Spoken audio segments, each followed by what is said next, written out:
کہ اگر یہ حملہ ہو جاتا ہے امریکہ کا تو جوابی حملہ ہوگا. جو ایران کے پاس بیلسٹک میسائلز بھی ہیں، اس کی سپرسونک میسائلز بھی ہیں، اس کے علاوہ اس کے پاس ڈرونز بھی ہیں، اور انہوں نے گزشتہ سال ان کی کارکردگی دکھائی. سردار صاحب، اس وقت ایک بڑی عجیب سی صورتحال جو ہے اس کا سامنا ہے ایران کو، کہ ایک طرف جو ہے ایران پر حملہ ترک کرنے کی بات ہو رہی ہے امریکی صدر کی جانب سے، اور دوسری طرف جو ہے یہ بھی کہا جا رہا ہے کہ تمام آپشنز میز پر ہیں. تو یہ کیا دوگلا پن ہے؟ دیکھیے، امریکہ جو ہے وہ ایران کے اوپر حملہ کرنا چاہتا ہے باہر صورت، کیونکہ وہ سن 1979 میں جو انقلاب ایران میں آیا تھا اور جس کی وجہ سے ایران کے قائدین، جو نئے قائدین جو تھے، مذہبی قائدین برسر اقتدار آئے تھے، اور امریکہ کو وہاں سے نکلنا پڑا تھا، رضا شاہ پہلوی کو وہاں سے نکلنا پڑا تھا. تو اس وقت سے لے کر اب تک ان دونوں ممالک میں سخت دشمنی ہے، اور امریکہ وہاں لوٹنا چاہتا ہے. اس کی کئی وجوہات ہیں. ایک وجہ تو یہ بھی ہے کہ ایران تیل کے ذخائر کے اعتبار سے تیسرا بڑا ملک ہے، تو مطلب وینزویلا، سعودی عرب ہے، اور اس کے بعد ایران ہے. تو ایک یہ بھی مقصد ہے. لیکن دوسرا جو عنصر ہے وہ اسرائیل کا ہے. اسرائیل بھی جو ہے اس کے ایران کے حصے بکھرے کرنا چاہتا ہے، اسے بانٹنا چاہتا ہے، کیونکہ اس کے پاس جوہری طاقت ہے، بہت بڑا ملک ہے. اس کی جو ہے ایسی قوتیں بھی رہی ہیں جو کہ ایران کی مدد کرتی رہی ہیں، وہ یمن ہو، وہ جو اس کے علاوہ حزب اللہ تھا یمن میں، یا پھر جو ہے حماس آخری دور میں جو ہے ان کا حلیف رہا ہے. ٹھیک ہے. تو اس وجہ سے جو ہے یہ تو امریکہ کا ایک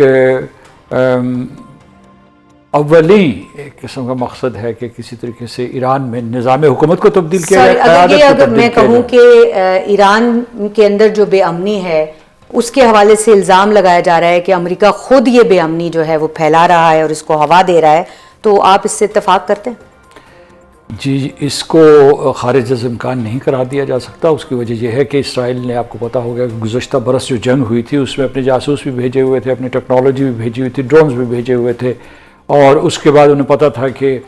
اعلیٰ قائدین جو ان کے سائنسی یا عسکری یا سیاسی قائدین تھے ان کی نقل و حرکت کیا ہے، بلکہ ایک بہانہ بنا کے ان کو ایک جگہ پہ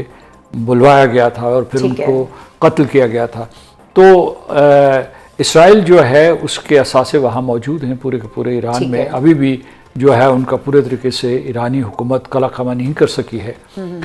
لیکن جو امریکہ متبادل دے رہا تھا مثال کے طور پر جو موجودہ حکومت کی، وہ شاید ایران کے لوگوں کے لیے قابل قبول نہ ہو. رضا پہلوی ایران کے لیے بھی نہیں ہے، خطے کے لیے بھی نہیں ہے، پاکستان کے لیے بھی نہیں ہے. جی، کیونکہ میں رضا پہلوی کی بات کر رہا تھا کہ رضا پہلوی جو ہے اس کا دور ظلم و استبداد سے جوڑا جاتا ہے جو اس کے والد صاحب کا تھا. تو اس وجہ سے، اور دوسرا یہ ہے کہ اگر یہ حملہ ہو جاتا ہے امریکہ کا تو جوابی حملہ ہوگا. جو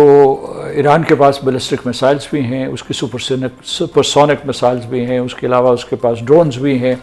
اور انہوں نے گزشتہ سال ان کی کارکردگی دکھائی کہ جو بھی ان کا دفاعی نظام تھا اسرائیل کا، اس کو چیرتے ہوئے وہ اندر چلے گئے، اور اس کے بعد وہاں جو اسرائیل کی آبادیاں تھیں، شہر تھے، جو بڑے بڑے جو تھی حساس جو تنصیبات تھی، ان کو بھی انہوں نے نشانہ بنایا. لیکن اسرائیل کو چھوڑ دیجئے، اگر وہ امریکہ ان کے اوپر حملہ کرتا ہے، یعنی ایک روایتی حملہ کرتا ہے، یعنی میسائل کے ذریعے کرتا ہے، انٹر کانٹیننٹل بیلسٹک میسائل کے ذریعے کرتا ہے، کسی اور طریقے سے کرتا ہے، تو یہ جو جوابی حملہ کریں گے تو اس کی پہلی زد میں جو ہے وہ العدید بیس آئے گی جو قطر میں موجود ہے. اس میں 10,000 امریکی موجود ہیں. اس کے علاوہ سعودی عرب میں ہے، عمان میں ہے، اور ایران نے تو کیٹیگوریکلی یہ کہہ بھی دیا ہے اپنے تمام دوست ممالک کو فون کر کے کہ بھائی اگر یہ حملہ ہوتا ہے تو آپ اپنا کردار اس سے پہلے ادا کر لیں، اس کے بعد تمام بیسس پہ جو ہے وہ پھر ظاہر نشانہ بنے گی، چاہے وہ کہیں پر بھی موجود ہیں. اور دوسرا یہ ہے کہ جو عرب ممالک نے، خاص طور پر سعودی عرب جو ہے اس نے براہ راست، اور اس کے بعد UAE اور دوسرے ممالک جو ہیں بحرین، عمان، انہوں نے امریکہ کے ساتھ بالواسطہ طور پر سفارتکاری کی ہے اور کہا ہے کہ آپ اس جنگ کو روکیں، کیونکہ یہ صرف نشانہ ایران نہیں ہوگا، اس کا نشانہ جو اگر آپ کے حملے کا نشانہ ہم بھی ہوں گے. اور اس میں ایک تو اسٹریٹجک صورتحال بہت بگڑ جائے گی، لیکن دوسرا یہ ہے کہ ان کا معاشی نظام بیٹھ جائے گا، بالخصوص شط العرب کے اوپر اگر اس کا کوئی اثر ہوتا ہے، یا اس کے علاوہ اسٹریٹ آف ہرموز کے اوپر، یا اس کے علاوہ جو خلیج پہ اگر یہ جو تیل کی ترسیل کہ مسدود ہو جاتی ہے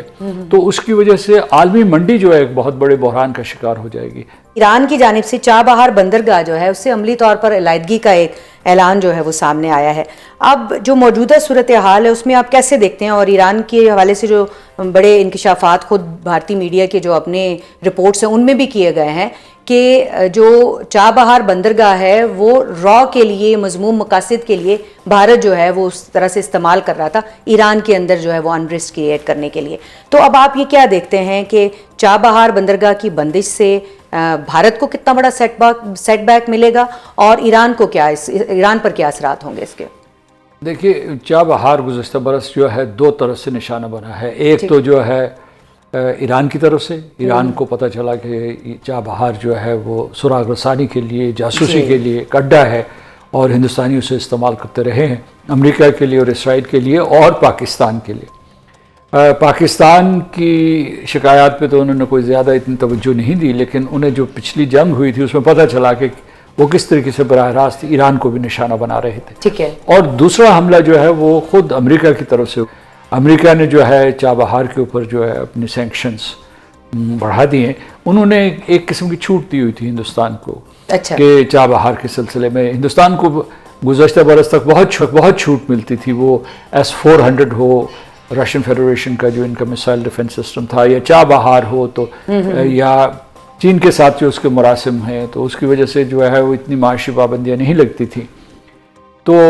یہ ہے کہ اس میں ایک مرتبہ پھر ہندوستان کو جھٹکا لگا ہے۔ اچھا، یہ بتائیے گا آخر میں کہ ایک تو یہ ہے کہ جب بھی اس طرح کا کچھ واقعہ ہوتا ہے خطے کے اندر، کوئی بھی ملک جو ہے وہ زیر عتاب آتا ہے امریکہ کے، تو پاکستان سے ڈو مور کا مطالبہ جو ہے وہ شروع ہو جاتا ہے۔ تو اس وقت جو خبریں گردش کر رہی ہیں وہ یہ ہیں کہ پاکستان سے شاید کوئی پاکستانی سرزمین استعمال کرنے کی فرمائش بھی کی جا سکتی ہے امریکہ سے، جس کا باہر طور جو ہے وہ اندرابی صاحب جو کہ ترجمان دفتر خارجہ ہیں ان کی جانب سے کیٹیگوریکلی ایبسولوٹلی ناٹ کا ایک میسج ان کو دیا گیا ہے۔ لیکن اس کے بعد ہم دیکھتے ہیں کہ مجموعی طور پر پاکستان جو ہے وہ ہمیں سب سے زیادہ افیکٹ ہوتا ہوا دکھائی دیتا ہے۔ تو اس کو آپ کس طرح سے دیکھتے ہیں، اور ڈو مور کا اگر مطالبہ ہوتا ہے تو اس میں آپ کیا دیکھتے ہیں کہ کیا چیلنجز ہوں گے، کیا فیس کرنا امریکہ ہمیں ڈو مور نہیں کہے گا، اور میرا خیال ہے کہ جو آپ نے جس بیان کا حوالہ دیا ہے وہ درست ہے۔ جو پاکستان مخالف قوتیں ہیں جو یونائیٹڈ کنگڈم میں، یونائٹڈ اسٹیٹس میں ہیں، یا ہندوستان جو ہے اس بات کو ہوا دے رہا ہے کہ ہم نے نہ صرف بوٹس آن دا گراؤنڈ بلکہ جو ہے سرویلنس کی اجازت دے دی ہے، تو یہ بات درست نہیں ہے۔ یہ ہمارے دشمن عناصر جو ہے یہ خبر پھیلانے کی کوشش کر رہے ہیں، کیونکہ اگر ہم یہ اجازت دے بھی دیں، فرض کریں، تو اس سے مسئلہ حل نہیں ہوگا اور پیچیدہ ہو جائے گا، اور خود پاکستان کے لیے صورتحال بہت بگڑ جائے گی۔